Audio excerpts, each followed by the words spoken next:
Have you thought about adding affiliate marketing to your subscription box business?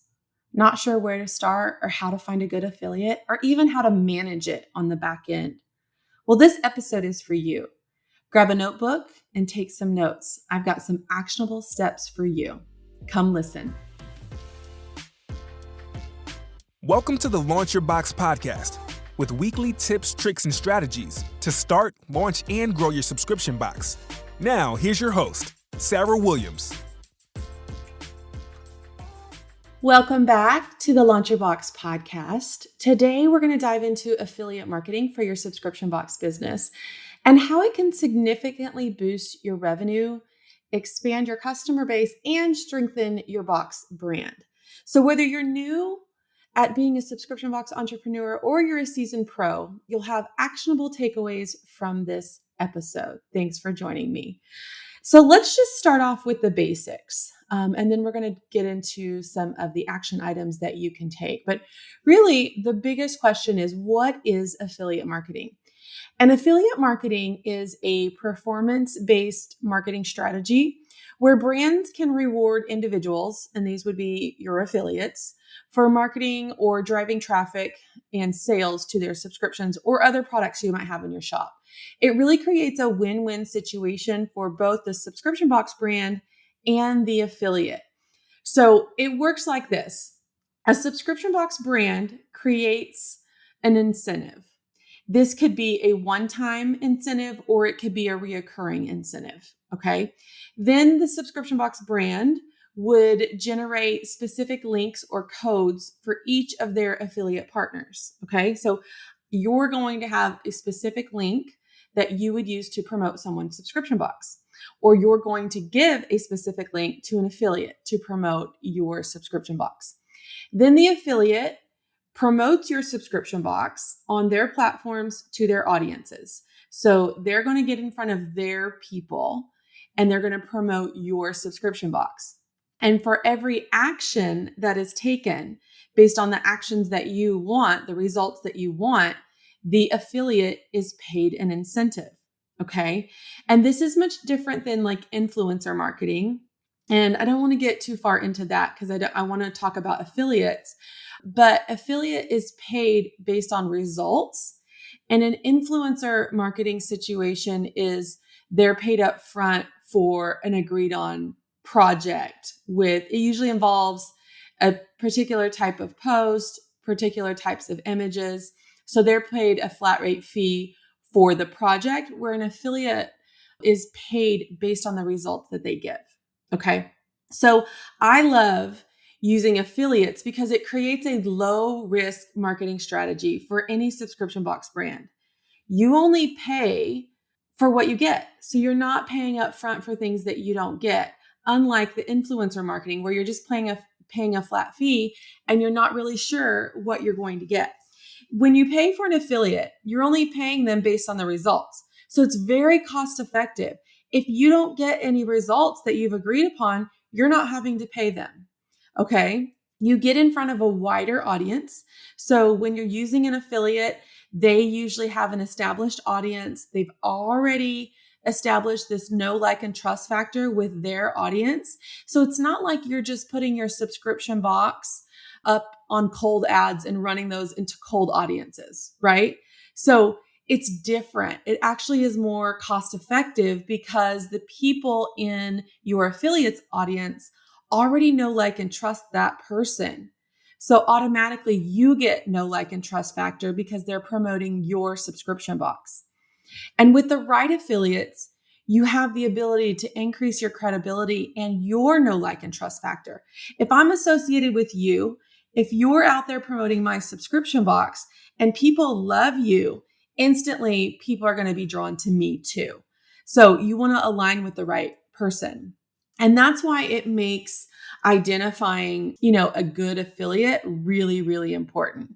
And I want to talk about that for just a few seconds. If you're a note taker, pull out your notes and let's jot some things down. If you've been thinking about doing affiliate marketing, but you're not sure where to start or how to go about it, this episode is for you. And I'm going to give you some really good actionable steps here. So if you're a note taker, grab your notes. If you're on your phone listening, pull out the notes tab on your phone. If you're walking or driving, just listen and you can come back to this as well and check out the show notes. But let's talk about what identifies as a good affiliate partner for you. So you need to clearly define your ideal customer and your niche. Hopefully at this point, you already have done that because we should already be selling at this point.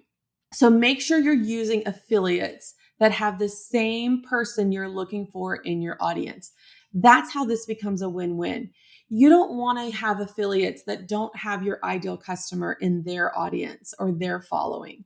So we want to make sure that we've clearly defined who the person is that's going to be a great subscriber for us, okay? The affiliate that you choose or the affiliate that you're looking for is someone that's going to align with your beliefs and morals, okay? What do you stand for? What is your why? We need to be really clear on that and make sure that we're not misaligned with any of our affiliates. Because if our affiliates show up and say something or do something that is misaligned with what we stand for as a person and a brand, it's going to hurt your brand credibility. So I want you to ask yourself, will this person represent me and my subscription box brand in a positive way? And you know what I'm talking about. There are people that get really political on their social media, and that's 100% fine. But if their political views don't align with your political views, that could be a problem. There are people that have prejudices or make comments or statements that don't align with who you are and what you stand for. So I want to make sure that you're really considering that and that you're just not letting anyone promote for you. Okay. It is, if someone says, hey, can I be an affiliate for your subscription box? The automatic answer is not yes. You need to be doing some research about who this person is, what kind of people are in their audience, and if they're a good fit. It's not whoever wants to can, because ultimately that could hurt your brand and your credibility. We've gone through the last several years of this cancel culture phenomenon. And it happened a lot in 2021, in late 2020. And if you were associated with people that got canceled, it directly affected you and your business too. And then people started to really pull back and say, who am I aligned with? And does that make sense for me? So I don't want you to get caught up in some drama, some misalignment that could hurt your brand in a negative way. So I want you to really think about it. Will they represent you and your brand in a positive way? Okay. Now, when you really understand who your ideal customer is and who the ideal affiliate is, how do you find them?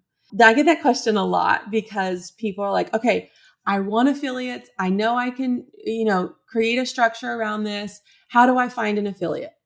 The first place that I want you to look is in your subscriber base. So do you have a subscriber or subscribers? Maybe they're new, maybe they're long-term subscribers that already have a following. And it doesn't have to be that they have a business. Maybe they run a small moms group in your local community. Maybe they work for the news, or they work for some kind of community organization where they're in front of other people that are your ideal customer. They don't have to be someone that has their own business. I'm fortunate enough in my subscriber base that I actually do have several subscribers that have their own businesses. And so when I started to look into affiliate marketing, that's exactly what I looked for. Someone that had their own following that regularly engages with that following. That is an ideal affiliate. Number one, they're paying for my subscription. So I know they love it. Okay. So they're already a subscriber. They've been getting the subscription for a little while and they love it. And so I started there and I started to identify people that were in my subscriber base that were already kind of sharing my subscription. They're going to put their t-shirt on, they're going to post it on their pages, and then they're going to tag me in it. That's instantly how I started to identify these people that were already in my subscriber base. And I want you to look at that. Who is automatically sharing when they get a subscription box from you? I want you to start there, and you can do some reach out on anyone there. The next place that I want you to look, and maybe you don't have anyone yet, maybe you're newer, maybe you only have 20 or 50 subscribers, and there's not really anybody jumping out in your subscriber base that seems like that's a good fit for you right there. I want you to go and look at influencers. And I told you in the beginning of this episode, influencer marketing and affiliate marketing are different, but influencers can be affiliates, okay? So look for an influencer that has the same ideal customer in their audience based on what they promote regularly. This could be like bloggers. When I think about my ideal customer, which is a Southern busy mom, I think about food blogs, travel blogs, those kinds of things. They're not necessarily anything related to monograms or anything related to, t-shirts and accessories, but they're related to someone that would have my ideal customer in their audience. I'm my ideal customer. So what do I look for when I'm searching the web? I'm always on Pinterest looking for something to make for dinner. I'm always interested in travel things. So when I think about that, I want you to think about an influencer that would have the same ideal customer. They could be bloggers, they could be YouTubers, they could be TikTokers, they could be just other general content creators. So I want you to start to do some research on potential influencers that have an audience that you could reach out to. I wouldn't look for people that are in the same space as you. So I'm not going and looking for other monogrammers. I'm not going and looking for other graphic tee designers. I'm looking for someone that does something different with the same ideal customer. Now, it's a little bit harder to reach out to someone that's not already in your world. That's why the first place I want you to look is people that are already subscribers, because hopefully they already know, like, and trust you. So when you reach out to them, it's a conversation because they already know who you are. When you're just looking for influencers, that's where it becomes a little bit different. And so I need you to build some form of relationship with them before you start cold calling on them. So I want you to follow them. You find a blogger or a YouTuber or a TikToker that you think, oh, this would be a great affiliate for me. Follow them. I want you to start liking their content, commenting on their content. Come up, your name needs to come up in their world so that when you do reach out to them, they're like, oh, this person likes my content. This person is engaging with my content. Let me see what's going on before you just slide into the DMs like a cold call, like it's when someone calls you about their car warranty, you just automatically hang up on them. We don't want them to hang up on us, right? So I need you to form some sort of relationship with them, and you can do that by engaging in their content. We love it when people engage in our content, right? So do the same thing. Do that for a little while before you do the ask. That's going to help you.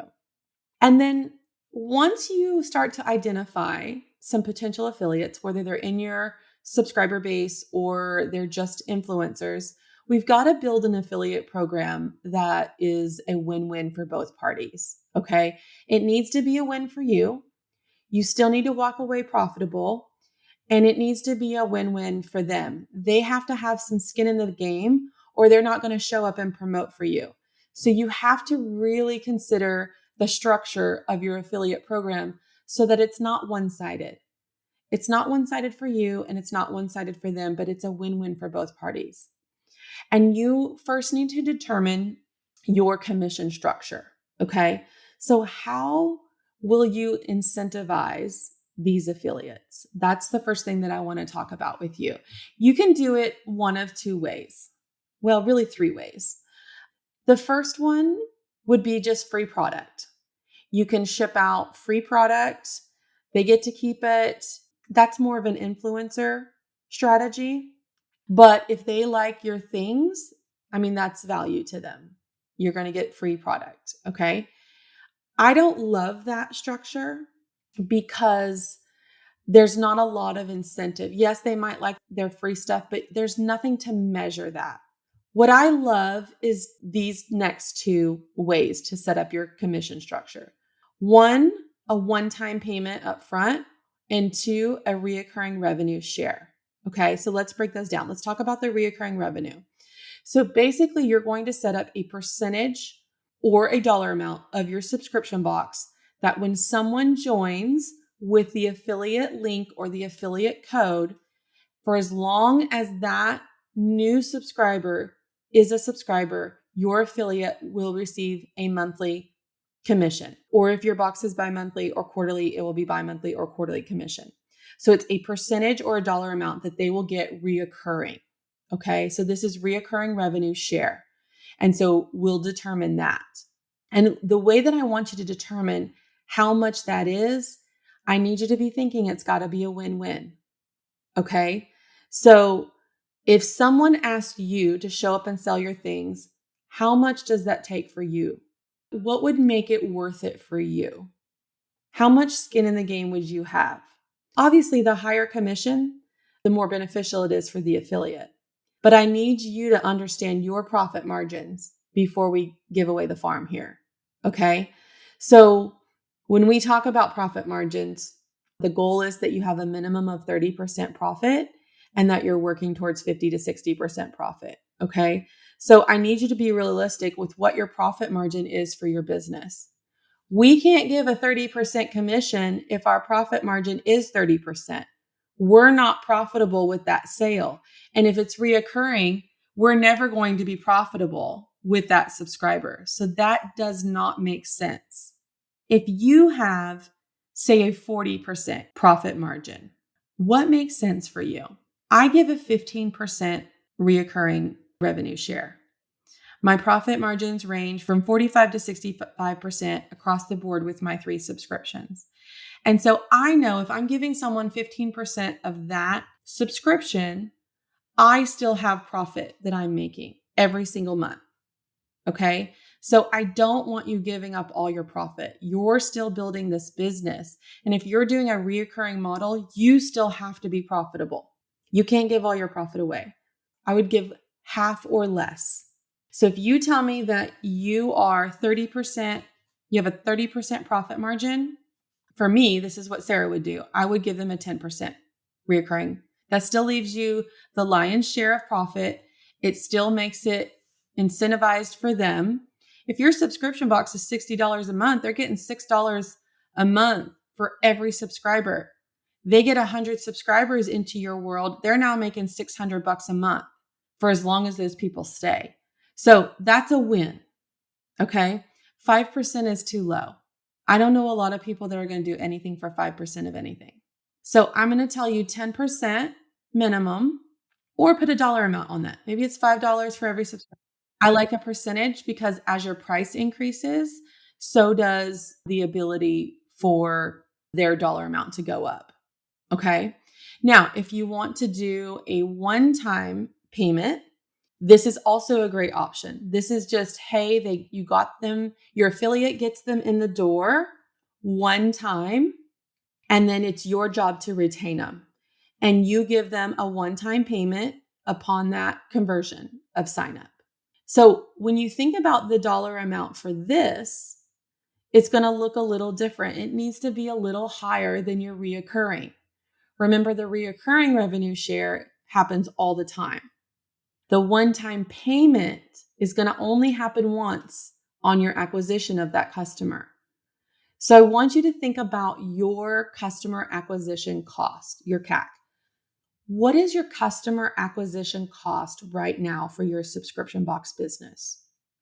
How much money does it take you to acquire a new customer, a new cold customer? It could be $20. It could be $30. It could be $40. It could be more than that. It could be $100. I don't know what your acquisition cost is right now. When I was in my last launch running ads, my acquisition cost was $28. So if I'm willing to pay a $28 acquisition cost to run ads to my cold audiences, why wouldn't I pay that to an affiliate to get in front of their audience? Yeah, I might not be profitable in month 1, but hopefully I'm profitable in month 2 or 3. And then as long as I can retain them, I'm going to be profitable going forward. And it's a one-time payment. Yes, you run the risk that they cancel after that first month, but you run the risk of that with anyone. So if you're running Facebook ads and your acquisition cost is $28, they could cancel the next month too, and you could never make a profit on them. It's the same here. So if you're willing to pay that for your ad strategy, why wouldn't you be willing to pay that for an affiliate? I want you to think about that. Whichever structure that you do, I need you to make it a win-win for both parties, for you and for them. What makes sense for you? What makes sense for your affiliate to show up and promote? Now, the next piece of this puzzle is setting up an affiliate software. So we've got to have a way to capture and track all of this. And you don't want to be doing this manually. You need to automate this, especially as you grow. So we use affiliate tracking software in my subscription box business called Affiliately. I have an affiliate link for Affiliately in our show notes today, but you can get signed up. It will connect with both Shopify and WooCommerce and lots of other platforms if you need to integrate it. But basically, you will set up an affiliate. They'll create an account on Affiliately. You will connect which products that you want to have a commission and how much that commission, again, whether that's a one-time commission or a reoccurring commission. And then it will generate the links to track. And then they will use their links from Affiliately. They'll have a portal. They'll be able to see how they're doing. They'll be able to track their commissions and their sales right from that portal. And so will you. So that when you go do the payouts, you're going to want to pay them regularly. You don't have to pay them monthly. You can pay them quarterly. You can set up whatever payment schedule you want to. It just needs to be clear. I like to pay when it comes in. I don't want to pay quarterly and then I got the commission 2 months ago and now I have to pay them. I'd rather just pay it when it comes in. So pay them regularly once a month is great for me. But your affiliate software will track all of this. You don't have to keep up with anything. It will know when someone clicks their link. It will know how much you owe them, and it will know what you've paid and what you owe every single month. So you need to automate it. Okay. The other actionable thing that I want you to do for this is to create assets for your affiliates. We need to make this easy for them to be able to promote. So we can't make it difficult for them to show up and promote. So we want to give them some email swipe files that all they have to do is copy and paste, change a few words, and send that out. If we are relying on them to generate an email, write an email, they're busy. That might not happen. So how could we make it easy? Email swipe files, create graphics for them to use so they're not having to create their own graphics. And I want you to do this in different formats like Facebook, Instagram, Stories, Pinterest, YouTube, whatever platforms they're on. Can we create a graphic base that they can pull and use graphics at any time? Can we create social media captions so that they don't even have to think? They can just grab some captions, grab one of your graphics and post it. We need to give them schedules and timelines. Here's our cutoff dates. Here's our promotion dates. And then we need to send them this information regularly. I love to put this in a Google Drive. And let's talk a little bit about my last subscription box launch. I used affiliates in that last launch and I created a Google Drive that had all these assets in it. So, and I gave everybody a Google Drive link. So in that Google Drive, it had graphics, it had email swipe files, it had social media captions, and it had a document with everyone's link. So they didn't have to go log into their affiliate account, figure out their password, get their link. I tried to make it as easy as possible for them. Everything was in that Google Drive. And then I was putting that Google Drive in front of them regularly throughout the launch. Hey, don't forget all your assets are in here. Here's the link for the Google Drive. So they didn't have to go find anything. And something else that you could do with your affiliates, if you're running a launch, you can use affiliates in a launch, or you can use affiliates all the time if you have an open subscription. But during the launch, I created an affiliate group and I would send updates to them on how many people that each affiliate had converted each day. And I was creating some friendly competition. Oh, she has 14. I've only got 10. I've got to step up my game. And so it created some friendly competition, some friendly promotion. And that's also where I'm reminding them that, hey, there's this Google Drive. Don't forget all your assets are in this Google Drive. Or, hey, I've created a new email for the last day of the launch. It's in the Google Drive if you guys want to send it today. And in that launch, 22% of all my new subscribers came from affiliates. 22%. That's a big percentage. And I'm going to tell you something else that might shock you. I had my biggest launch ever for my subscription box, my last launch. 22% of the biggest launch ever came from affiliate. And I only had 5 affiliates promoting during that launch. You don't need a bunch of affiliates. And actually, I don't recommend having a ton of affiliates that get you 1 or 2 subscribers. That's a lot to manage on the back end with payments and links and all of that stuff. You just need a select few that are the right affiliates. If you have to manage a whole bunch of affiliates, that's a lot of work. I had 5 affiliates produce 22% of my biggest launch ever. You just need a couple. Start with 1, add another one. Just find a handful. Start reaching out. Start building relationships and engaging so that you can bring on some affiliates to help promote your subscription box. I hope you took notes and have enjoyed this actionable podcast episode. If so, I would love for you to leave me a review. It helps keep me in the top of the podcast charts every single week. And I'll be back next week for another episode of the Launch Your Box podcast.